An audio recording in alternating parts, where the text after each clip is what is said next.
oopmaak in Psalm 90. Psalm 90.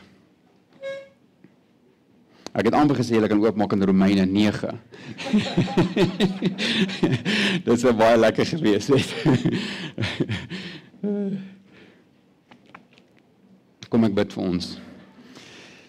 Here, dankie dat ons nou onder u woord kan kom, nie die woorde van 'n mens nie, onder die woorde van die ewige God, wat almagtig is en wat alle wysheid en insig besit en wat dit graag gee vir die wat vra in geloof. So gee vir ons, Here, vanoggend u wysheid, leer ons en bou ons op tot eer van u naam. Amen. So Psalm 90 is 'n psalm van Moses. Dis een van die oudste psalme, of dit is die oudste psalm, omdat Moses dit geskryf het. Dit is die enigste psalm wat Moses geskryf het. So nie net het hy die eerste 5 boeke van die Bybel vir ons gegee nie, maar ook hierdie psalm. En soos mens ouer word, en Moses was 'n man wat 120 jaar lank geleef het die Here hom gedra, bou mens wysheid op en jy dink oor die diepe realiteite van die lewe. Ouderdom en wysheid so bring perspektief oor jou lewe en perspektief oor jou dood. Dit wat regtig saak maak. So vanoggend se titel uit Psalm 90 noem ek lewe te midde van die dood. Lewe te midde van die dood. Psalm 90 word dikwels gebruik by begrafnisse, waar iemand dan net oorlede is. Maar mens hoef nie te wag vir 'n begrafnis om te dink aan jou einde nie. En hoekom jy lewe nie, en waarvoor jy lewe nie, en wat van gaan met jou gebeur. Dit is eintlik baie goed vir ons om nou en dan vir onsself te vra, waarvoor lewe ek? Hoekom is ek hier? Miskien kan ek jou vra, is jy reg om dood te gaan? Ons kan maklik saam met die samelewing gaan en net aanneem dat môre gaan maar weer kom. Tog is daar 'n spesifieke dag, 'n laaste dag, wat jy tot 'n einde gaan kom. Dit kan gebeur deur een van 'n kwaadaardige siekte wat jou oor tyd laat sterf, of dit kan gebeur in 'n oomblik, 'n frats ongeluk wat niemand verwag het nie. Dalk het jy onlangs iemand naby aan jou verloor. Hoe prosesseer jy dit? Wat maak ons met die dood? Hoe kan ons dit regkry om steeds te lewe te midde van soveel dood? Psalm 90 help ons om dan Bybels te dink oor hierdie dieper realiteite in ons lewe. Om ons lewe en ons dood vanuit God se perspektief te sien. En so dan voluit werklik te kan lewe vir hom. So vanuit Psalm 90 wil ek hierso 'n uitleg vir julle gee, 4 redes hoekom ons met betekenis en met doelgerigtheid kan lewe te midde van die dood. Eerstens, ons woning. Ons woon in 'n ewige God. Tweedens, hoekom ons kan lewe met betekenis, ons wete. Ons weet hoekom mense doodgaan. Derdens, ons wysheid. Ons besit die wysheid van die kruis. En dan laastens, ons werk. Ons lewe vir dit wat blywend is. So ons woning, ons wete, ons wysheid en ons werk. So eerstens dan ons woning. Ons woon in 'n ewige God. Ons lees daar van vers 1 af, ek hanteer die teks uit die 2020 meeste van die tyd. So dit is 'n gebed van Moses, die man van God. My Heer, U was vir ons 'n woning. Van geslag tot geslag, voordat die berge gebore is, en U die aarde en die bewoonbare wêreld voortgebring het, ja, van altyd af en vir ewig is U God. Hoe Moses begin hier op 'n positiewe noot. dat al is die dood en die verlies van geliefdes altyd daar, en al mag ons by tye angstig wees oor ons eie dood, is God 'n anker vir ons. Is hy standvastig, is hy ons woning vir altyd. Hy is die rots waarop ons huis staan. Die beroemde skrywer C.S. Lewis, wat ook 'n verlies van sy vrou deurgeloop het geskryf dat die dood is, en die dood van 'n geliefde is soos 'n amputasie. Soos as jy 'n been of 'n arm verloor. Daar's hierdie initiële skok dat dit weg is en jy val dikwels of jy dink jy het dit nog en dan besef jy dis nie meer daar nie. Maar oor tyd, soos jy aangaan, is daar oomblikke wat dit steeds gebeur. Wat jy weer besef, maar sy's nie daar nie. Hy's nie daar nie. Maar Moses sê, alhoewel daai waar is die Here altyd daar. Hy kan nooit afgesny word nie. Hy is ons woning. U is ons woning, sê Moses. Hierdie wêreld is nie ons woning nie. Elkeen van ons bly op dieselfde adres. Dis binne God. Dis waar ons tuiste lê. U is ons woning van geslag tot geslag, sê Moses. Hierdie dui op God se ewigheid.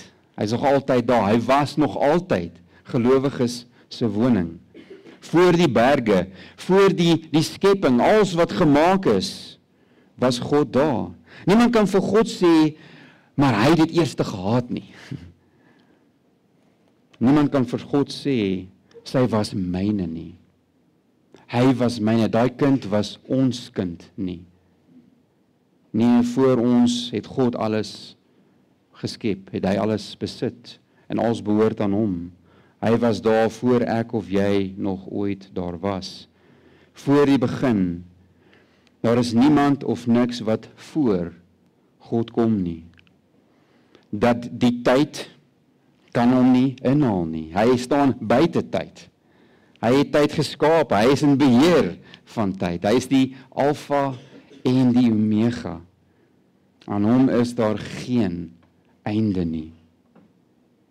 Aan Moses sê hy hierdie dinge en bemoedig hy hom. Hy het vir hom gesê, as jy kan onthou by die brandende bos en Exodus, wat sy naam was, nê? Ek is, het hy gesê, is sy naam. Ek is. Hy was nog altyd, hy is nog altyd, hy sal nog altyd wees. God is God, van altyd af en vir ewig is u God, sê Moses. Die Engels sê, from everlasting to everlasting, you are God.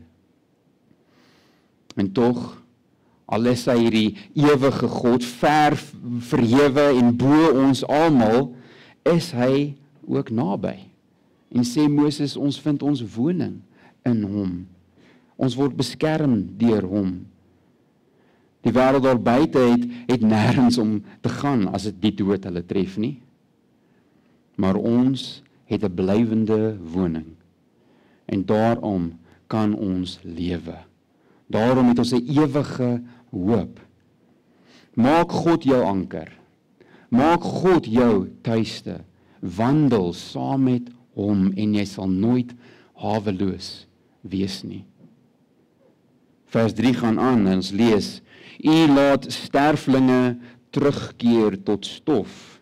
U sê net, keer terug, mensekinders, want 1000 jaar is in u oë soos die nag van gister, wanneer dit verbygaan, 'n wagbeurt in die nag, dis maar so 4 ure. Vers 5, u vee hulle weg in die slaap. Ander vertalings sê, hulle word weggespoel, of soos 'n droom. In die oggend is hulle soos gras, wat opskiet, wat in die oggend bloei en uitspruit, en teen die aand verlep en verdroog. As ons met insig en ware rigting wil lewe, moet ons onsself sien as 'n enkele klein boompie op God se horison. Dis wie jy is. Sodra jy jouself begin meet teen die grootheid van hierdie ewige, almagtige God, begin jy jouself sien vir wie hy eintlik is. Dit is in ons natuur, ons sondige natuur, om teen hierdie te skop, is dit nie? Die mensdom is altyd besig om sy eie beeld op te blaas, om meer te dink van homself. Ons loop met ons koppe in die wolke, kan jy sê. Maar hier bring Moses ons terug aarde toe. En nogal letterlik so. Ons keer terug na die stof. Vanuit die stof van die aarde is ons geskape en terug na die stof sal ons keer. Ek en jy, maak nie saak wie jy is nie en wat jy van jouself dink nie, is eintlik maar net stof. Nou daar is niks mooi aan stof nie. Ek meen, wie wil nou stof hê? Dit is nie iets om te aanskou nie. Dit is nie iets om te bewonder nie. Dit is nie iets wat gesog is nie. Dit is nie 'n hulpbron waaroor mense of lande veg nie. Wat kan jy met stof doen? Oor die algemeen verpes ons dit. Verwyder ons dit uit ons lewens. Of ons loop daaroor. Dis wie ons is. Stof. Dit is totaal en al teen die grein of onderste bo as jy wil. Maar as jy wil lewe, werklik lewe met mening of met impak, met 'n bedoeling wat sal hou, moet jy jouself drasties verklein in jou denke oor jouself. Jy moet afgeskaal word tot die grootte van 'n spikkeltjie stof. U vee hulle weg in die slaap, sê Moses. Soos met 'n besem. Vee hy jou weg.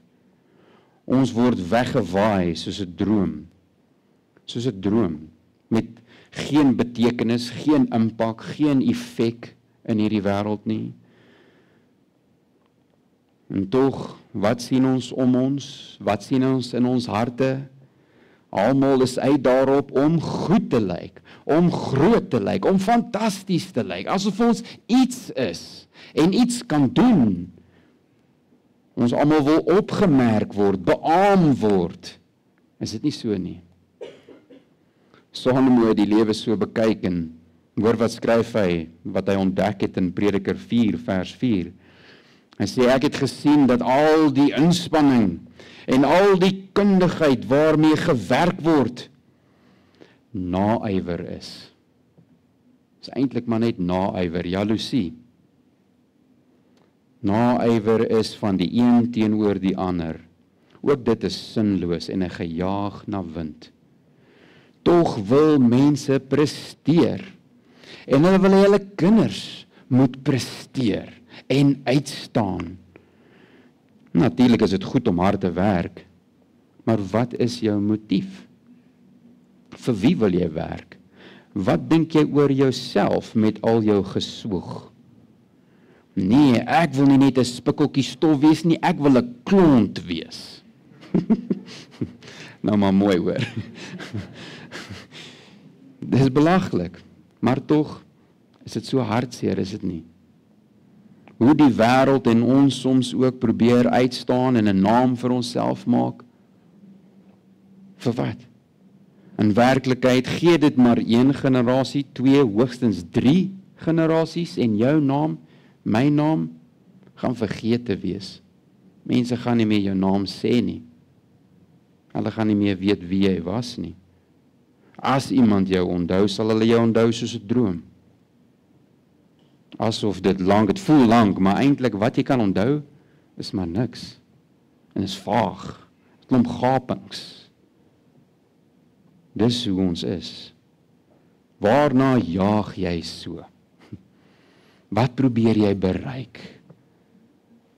Martha, Martha, waarom is jy so angstig oor aardse dinge? Kan Jesus vir ons sê. Kies die beste deel, maak die Here jou porsie. Maak hom jou tuiste. Sonder die Here maak die lewe nie sin nie. Dis alles net 'n gejaag na wind. Sonder hom is daar 'n morbiede doelloosheid in hierdie wêreld ingebou. Moses merk dit op in vers 3 met die herhaling van hierdie woorde keer terug. Hy sê u laat sterflinge terugkeer tot stof. U sê net keer terug mense. En dis hierdie sikliese meningloosheid van terugkeer. Weer in vers 4 waar ons lewens beskryf word as gister. En al kom daar 'n nuwe môre, is daar weer 'n gister en word ons vergeet. In vers 5 word ons beskryf soos gras wat opduik in die dou van die oggend, maar weer verlep en hang en sak in die aand. Hierdie siklusse van betekenloosheid is iets wat ons moet besef as ons vir die ewigheid wil leef, as ons nie ook in dit vasgevang wil word nie. Ons moet dit besef sodat ons kan afstand doen van ons trots en afstand doen van ons ambisie tot selfverheerliking en om die sondige drange van ons vlees uit te leef. Die wyse Salomo ego dit verder. Dalk moet ons soontoe blaai, as jy wil blaai gerig saam met my na Prediker 1. Ecclesiastes 1 waar Salomo, die wyse Salomo dink oor die lewe en waaroor dit alles gaan. Hoekom ons hier is en wat regtig saak maak. Prediker 1 van vers 1 af. En hierdie is die woorde van die Prediker, die seun van Dawid. Ek meen, die persoon het alles gehad. Hy was 'n koning in Jerusalem. Wat ook al sy hart begeer, kon hy koop, kon hy doen, kon hy gaan toer. En wat sê hy vir ons? Sinloos. Volsla sinloos, sê die Prediker. Sinloos, volsla sinloos, alles is sinloos. Watter voordeel is daar vir 'n mens met al sy inspanning waarmee hy homself afsloof onder die son? Waaroor gaan dit? Waaroor sloeg jy so? Die jagende soektog na selfverheerliking en selfbevrediging kom op die ou end van die dag tot niks. Want almal het dieselfde einde, die graf. Almal van ons gaan dood. Daar is dus iets om te leer aangaande hierdie nietigheid, hierdie doelloosheid, wat ons sien as ons dink oor die dood. Kyk verder in hoofstuk 7, kry ons 'n bietjie van 'n antwoord by Salomo. Prediker 7 vers 2. Sê dit is beter om te gaan na 'n huis waar gerou word, waar iemand dood gegaan het, as om te gaan na 'n huis waar 'n fees gevier word. Want in 'n huis waar gerou word, eindig alle mense, en die lewende moet dit ter harte neem. As jy wil wys wees, dink oor jou dood, dink oor die dood, dink oor jou lewe. Eerder as om al ons vertroue en geluk op hierdie aarde te plaas, moet ons dit in God plaas. God wat tydloos is, wat ewig is, wat nie verganklik is nie. Hy is ons woonplek. In hom vind ons werklike, ware betekenis. In hom wat ewig is en ons anker is. So hier is die eerste rede dan, hoekom ons met 'n werklike bedoeling kan lewe, te midde van die dood, want ons, ten spyte van ons verganklikheid, woon in 'n ewige God. Dis ons woning. Tweedens, ons wete. Ons weet hoekom mense doodgaan. Van vers 7 tot 11 sien ons hierdie. Nou in hierdie volgende gedeelte kan dit voel asof Moses net meer depressief raak. Vir baie vandag kan hierdie eintlik bietjie swaar oorkom. Die wysheid wat Moses hier met ons deel is nie jou tipiese leesstof wat jou tipiese terapeut vir jou gaan gee nie. Kyk, dis nie baie positief hierdie nie. Volgens Moses is ons probleem nie dat ons te min dink van onsself nie, dat ons bietjie positiewe beaming nodig het nie. Nee, die probleem is dat ons te veel dink van onsself. So dit is nodig om hierdie swaar waarhede oor ons ware toestand te bedink en te omhels. En byt vas, want daar is lig aan die einde van die tonnel. So kom ons lees hierdie negatiewe gedeelte van vers 7 af. Ja, ons het vergaan onder u toorn. Deur u woede word ons verskrik. U het ons sondeskuld voor u geplaas, ons geheime sondes in die lig van u teenwoordigheid, want al ons dae gaan verby onder u gramskap, onder sy oordeel.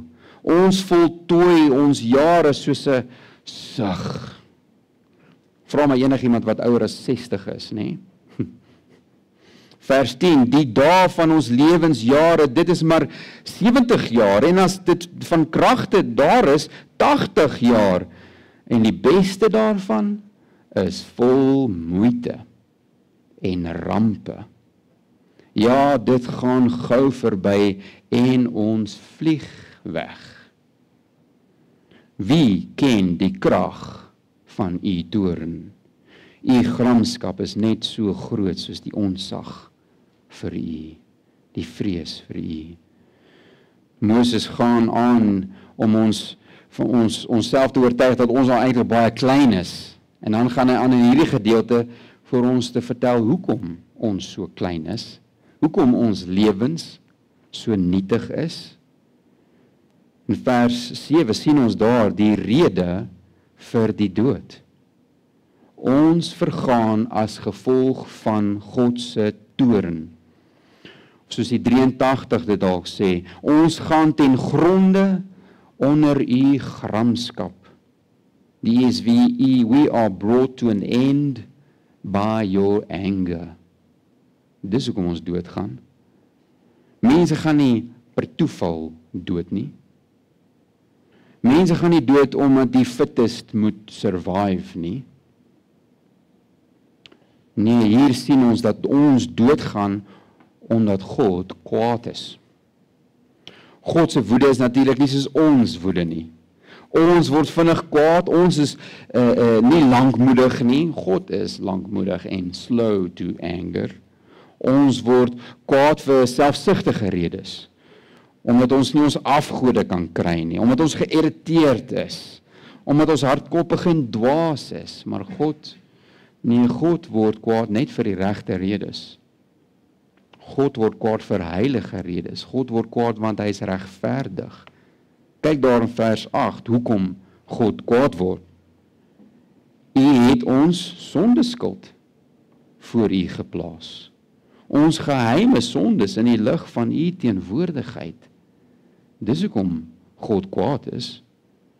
Sonde is wat God se regverdige arm van oordeel beweeg om mense te dood.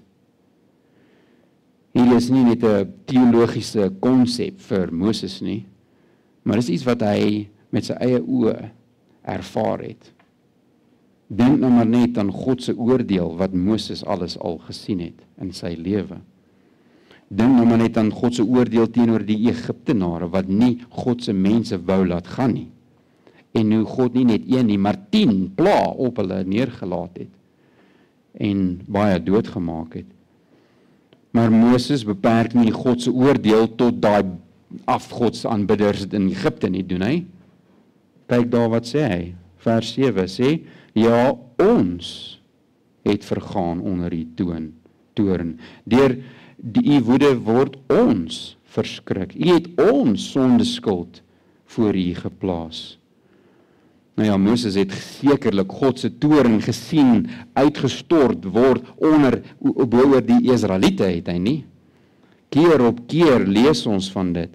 Hulle het skaars uit Egipte uitgekom, skaars was hulle gered, en toe het hulle begin 'n kalf maak, 'n goue kalf en hom aanbid, en het God hulle gestraf, en baie dood gegaan. Daai dag vertel Moses ons lees dat die Lewiete, elkeen wat nie wou bekeer nie, met die swaard moes deursteek. En 3000 van hulle het dood gegaan daai dag. Hoe is dit vir kerklike tug? Ek's bly ons lewe in die nuwe verbond. Maar God se heiligheid is groot. Dan kan ons nog so 'n bietjie terugdink aan Moses, wat hy alles ervaar het. In Numeri lees ons veral van die dikwelse onvergenoegdheid van die mense, hoe hulle kla en kerm oor die aggertjies en oor die vleis en oor die komkommers wat ons gehad het in Egipte, nie waar nie? Hoofstuk 11 van Numeri brand God met 'n verterende vuur uit op hulle. Verder in dieselfde hoofstuk het hy hulle gestraf met 'n plaag as gevolg van hulle ondankbaarheid en verlange na die dinge van hierdie wêreld. In hoofstuk 16 gaan ons verder in Moses se lewe en lees ons van Korah se rebellie, hoe God se woede uitgebars het. Eerstens op Korah self en almal wat saam met hom gestaan het, en die aarde het hulle ingesluk. En dan almal wat hierdie vreemde wierook gebring het, daar was 250 van hulle, wat ook deur 'n verterende vuur gedood was. Na hierdie gebeurtenis kom die mense in opstand, duisende van hulle gaan na Moses sê, Moses, jy maak die mense dood, hierdie is te veel, hierdie is onregverdig. En wat gebeur met hulle? God se woede bars uit op hulle, want hulle verstaan hom nie. Hulle verstaan nie sy heiligheid nie. En daai selfde mense, 14.700 van hulle is dood. God gestraf, uitgebars met sy woede. So kan ons maar aangaan. Dit het alles Moses het dit alles beleef. Op die ou end, as jy so daaraan dink, het elke liewe vriend van Moses, almal wat sy contemporaries was, as jy wil, het almal doodgegaan in die wildernis. Die hele generasie. Jy kan self sê, al Moses se vriende het hy sien doodgaan en hulle kinders, want hy was 120. So meeste van sy vriende se kinders het hy ook sien doodgaan. Moses het die dood beleef.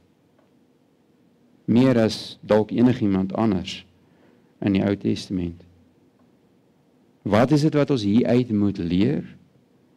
Dat sonde veroorsaak die dood. Hierdie waarheid dat sonde die dood veroorsaak, geld natuurlik nie net vir Egiptenare of vir die Israeliete nie. Maar Moses het daarvan geskrywe asof dit vir almal is. Dink nou net wat hy geskryf het in Genesis 3 van die val van die mens. Hoe ons almal deur een man wat Paulus in Romeine 5 vers 12 verduidelik, het sonde in die wêreld gekom en deur sonde die dood. En die dood het versprei na almal, want almal het gesondig. Daar is die rede vir die dood. Romeine 6 vers 23, die straf van die sonde is die dood. Nie net die fisiese dood nie, maar die ewige dood, om afgesny te wees van 'n verhouding met 'n heilige God. Dis hoekom ons doodgaan. So skryf Moses, wie ken die sterkte van u toorn en u grimmigheid? So Moses begin hierdie gedeelte met God se toorn en hy eindig dit in vers 11 met God se toorn. Wie ken dit? Wie verstaan dit? Die ESV sê, who considers the power of your anger? En die antwoord is heel voor die hand liggend, is dit nie? Niemand doen nie. Ons dink nie daaraan nie. Ons wil nie, ons hou nie daarvan nie. Selfs Moses is stom geslaan deur hierdie verterende heiligheid, want hy self het nie in die beloofde land ingegaan nie. Sien, as ons onsself meet teen God, dan skiet ons almal ver kort. Ons het gesondig. Ons is soos Adam. Ons is kinders van Adam en daarom gaan ons dood. As Christene weet ons hierdie, ons glo dit, ons verstaan dit. En ons weet dat dit is wat ons eintlik verdien. Dalk worstel jy met hierdie harde waarhede. Dalk dink jy dat jy en die mense om jou nie regtig so sleg is nie. Miskien is hulle nie so sondig nie. Miskien verdien julle nie regtig die dood nie. Ek stem saam, dit is nie 'n maklike pil om te sluk nie. Maar wat is jou alternatief? Hoekom anders sou jy sê mense dan doodgaan? Ateëste het nie die vaagste benul hoekom daar iets soos 'n dood is nie. Na die dood weet hulle ook nie waartoe hulle gaan nie. Daar is geen antwoorde daar nie. Survival of the fittest maak nie sin nie. Die Hindus, hulle aanbid 'n Boeddha, wat maar ook 'n mens was, wat ook dood gegaan het en nooit weer teruggekom het nie. Daar's geen antwoorde daar nie. En as jy doodgaan, dan word jy dalk 'n kokkerot. Pas op waarop jy trap. Nee, dit is onsin, dit maak nie sin nie. Moslems aan die ander kant, die Koran verduidelik ook nie. Jy kan maar gaan lees, jy kan maar gaan vra. Al die slim imams, hulle weet nie hoekom mense doodgaan nie. Die Koran verduidelik nie hoekom die dood. Al wat die dood is in die Koran, dit is die oorgang na die ewige lewe. Maar hoekom? As die lewe 'n toets is, moet die toets eindig met die dood. Dis 'n vreemde toets, is dit nie? Niemand het redes, niemand het antwoorde vir die dood nie, behalwe God. Behalwe hierdie moeilike waarhede, dis al wat sin maak. Christene glo hierdie en dus het ons hoop. Ons kyk nie na die dood en net nie antwoorde nie en bevraagteken dit nie. Ons weet hoekom dit gebeur. Ons het die antwoord en ons het die oplossing vir die dood. En dit is dan ons punt nommer 3. Ons wysheid. Ons besit die wysheid van die kruis. So ons gesien ons kan lewe met bedoeling, met doelgerigtheid in hierdie lewe ten spyte van die dood, te midde van die dood, omdat ons het 'n woning in God, 'n ewige woning, en ons het 'n wete, ons verstaan hoekom mense doodgaan, en ons het wysheid. Wysheid, die wysheid van die kruis. Kom ons lees verder in vers 12. Om ons lewensdae na waarde te skat, dit moet U ons leer, sodat ons 'n hart vol wysheid kan vererf. Keer terug, Here, hoe lank nog? Ontferm U oor U diensknegte.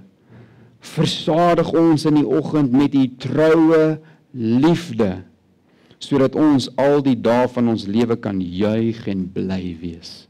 Maak ons bly vir net so lank as wat U ons verdruk het, as die jaar waarin ons teenspoed beleef het.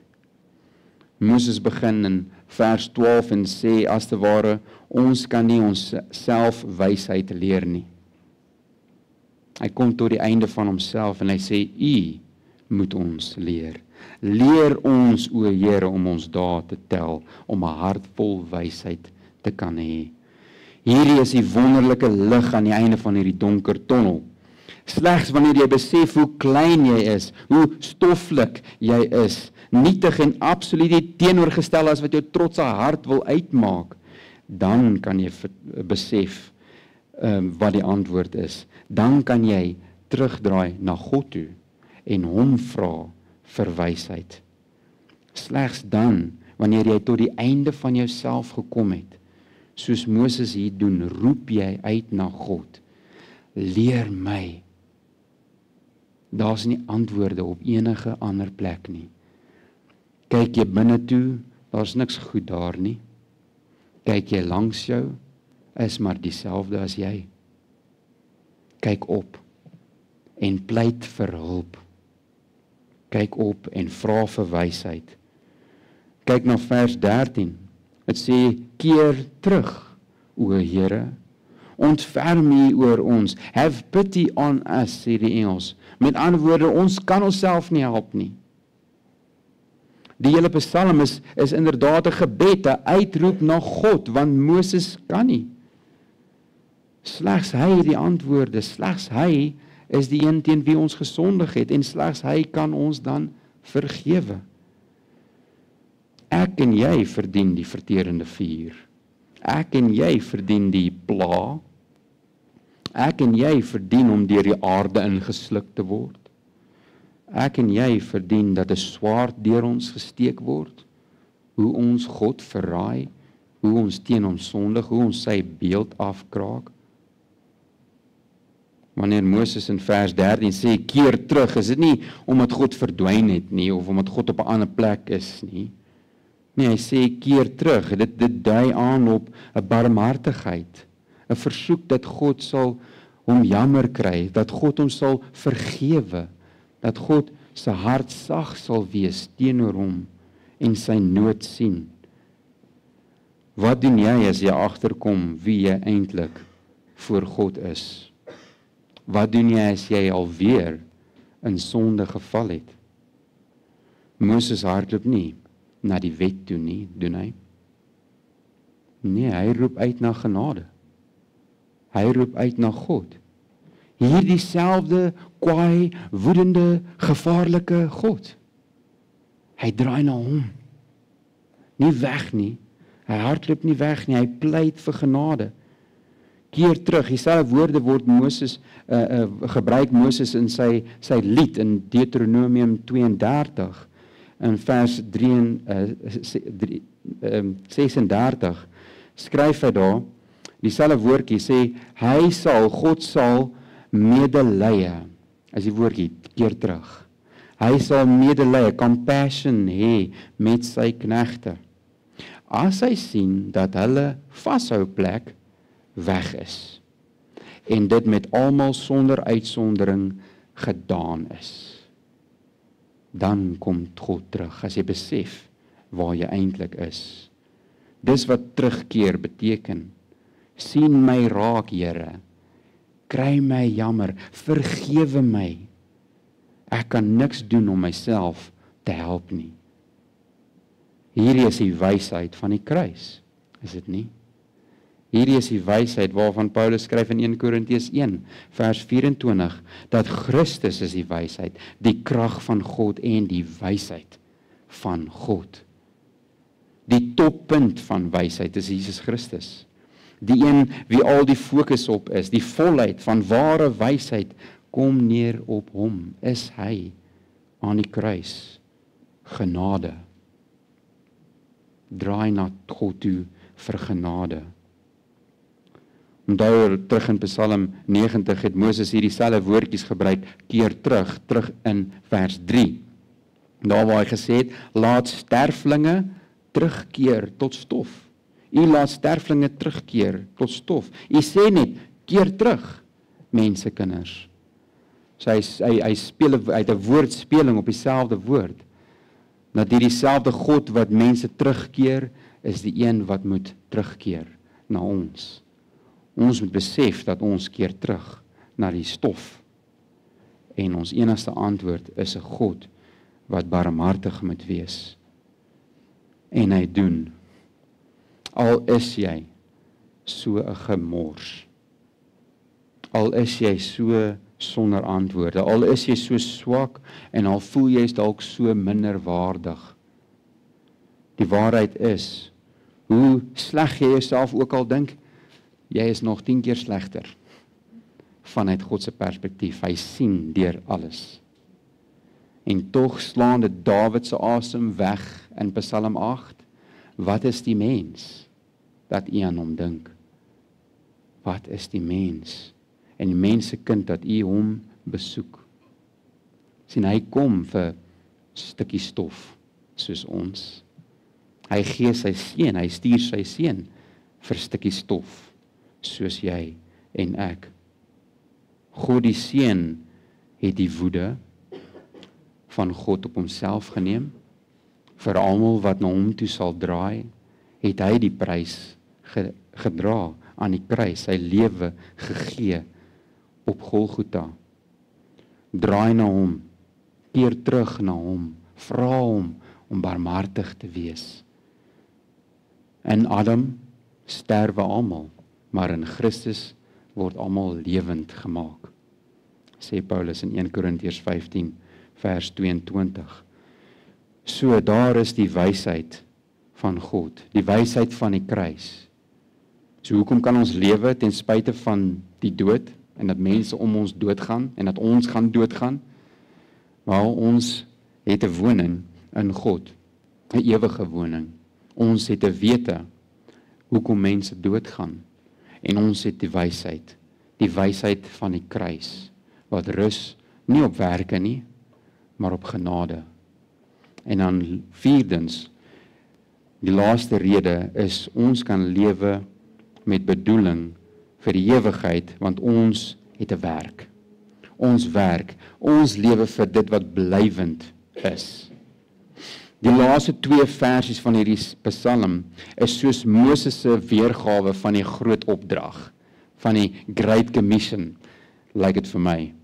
Dis die Ou Testament weergawe daarvan. Lees daar saam in vers 16 en 17. Mag u werk vir u diensknegte duidelik word, en u glansryke dade vir die kinders, vir hulle kinders.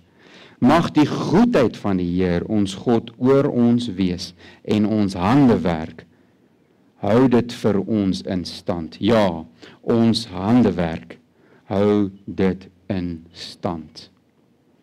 Hierdie is die eindresultaat, die praktiese kant, wat ons nou moet huis toe vat. Ons weet hoekom ons doodgaan. Ons glo in Jesus, die enigste verlosser, wat ons kan red van die straf van die dood, die ewige dood.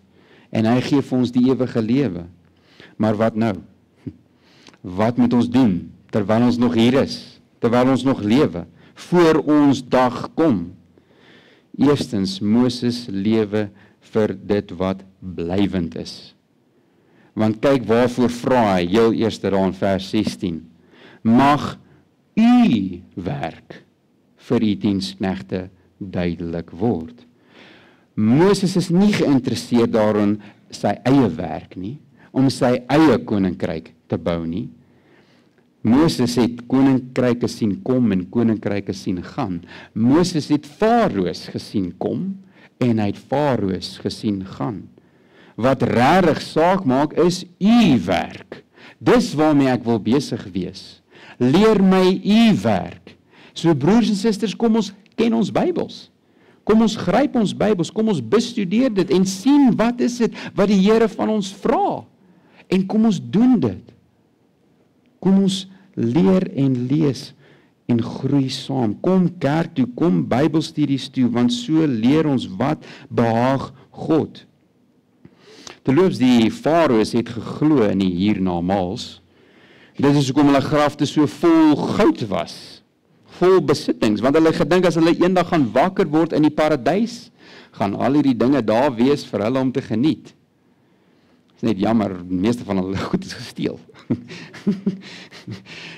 Van die honderde farao's wat daar was, is maar 'n handjie vol. Ek dink Tutankhamun is een van die besonderes wat nog daar is, waar daar nog skatte is. Die res is almal gesteel. En raai wat sien hulle as hulle die grafte oopmaak en die kiste oopmaak en die mummies oopmaak? Stof. Selfs die beste mummies vergaan maar ook in stof. Waarvoor lewe ons dan? Lewe jy vir wat God in sy woord sê is belangrik? Rig jy jou lewe volgens dit of volg jy jou eie kop? Volg jy die wysheid van die wêreld? Die bekende C.T. Studd, die sendeling, het gesê, only one life, it will soon pass. Only what is done for Christ will last. Hoe weet ek dan wat ek besig is om te doen sal staande bly? Wel, is dit wat God gesê het jy moet doen? Maar dit is nie genoeg nie.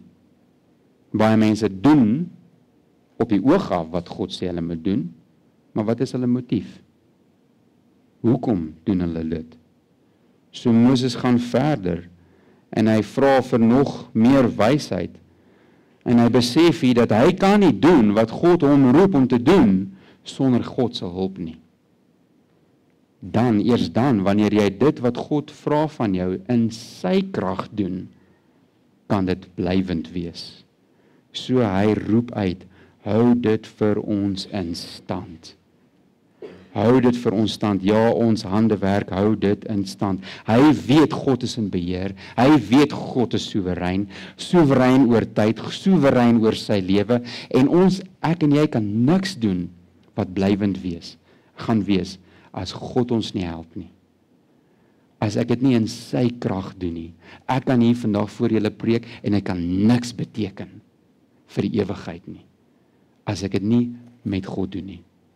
As ek dit nie vir God doen nie. As ek dit nie met sy hulp doen nie. As ek dit nie doen met hom as my woning nie. As ek dit nie saam met hom doen nie. En so sluit ek af met Hebreërs 11. As jy kan soontoe blaai in vers 24 sien ons hoe Moses op God vertrou het om dinge te doen wat blywend is. Hebreërs 11 hierdie lys van geloofshelde wat ons sien in vers 24 lees ons daar deur geloof. As jy net bietjie aangaan, deur geloof het Moses toe hy groot geword het geweier om die seun van die dogter van Farao geneem te word. Vers 25 en het hy eerder verkies om saam met die volk van God sleg behandel te word as om die kortstondige genot van sonde te beleef. Dit was sy uitkyk. Nie die kortstondige sonde nie, maar hy het gekyk na God. Hy het die smaad van die Christus groter rykdom geag as die skatte van Egipte, want hy het uitgesien na die beloning. Deur geloof het hy Egipte verlaat sonder om bang te wees vir die woede van die koning. Nee, hy het die koning van konings gevrees, want hy het volhard soos een wat hom die onsienlike sien. Dis geloof. Dit wat ons nie sien nie, is in God, in sy beloftes, in sy seun. Mag ons volhard tot die einde, aan deur vaste klou aan hom. Mag ek bid vir ons.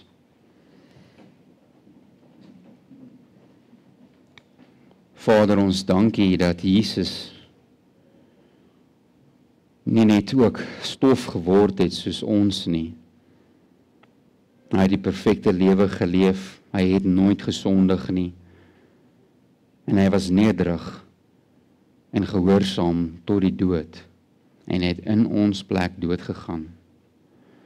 En so, Here, dat elkeen wat in hom glo, ewig saam met U kan woon, die ewige lewe kan hê. En ons dankie dat hy nie net dood gegaan het in ons plek nie, maar dat hy opgestaan het. Dat daar 'n lewe is na die dood. Dat die doodse angel ons nie so steek nie. Dat ons kan uitsien met hoop. En dankie, Here, dat U ons so liefhet, ten spyte van die sonde wat in ons is, ten spyte van die sonde wat was, in ons harte was, voordat ons U geken het, en ten spyte van die sonde wat maar steeds daar is in ons sondige self. En U het U oor ons ontferm. U het teruggekeer na ons toe. Help ons, Here, om uit te roep na die wysheid van die kruis, en om ons lewens te gee, en ten volle vir U te leef, Here. En Vader, dankie dat ons nie hoef 'n prediker te word, of 'n sendeling te word, om 'n lewe van betekenis, van ewige waarde te kan leef nie. Al het ons, Here, maar net 2 munte, soos daai weduwee, daai arm weduwee, en ons gee dit vir U, kan dit meer wees as al die ander tesame.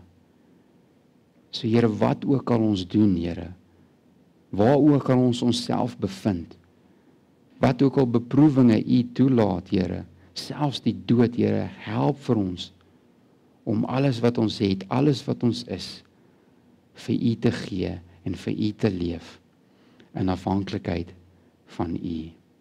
Amen.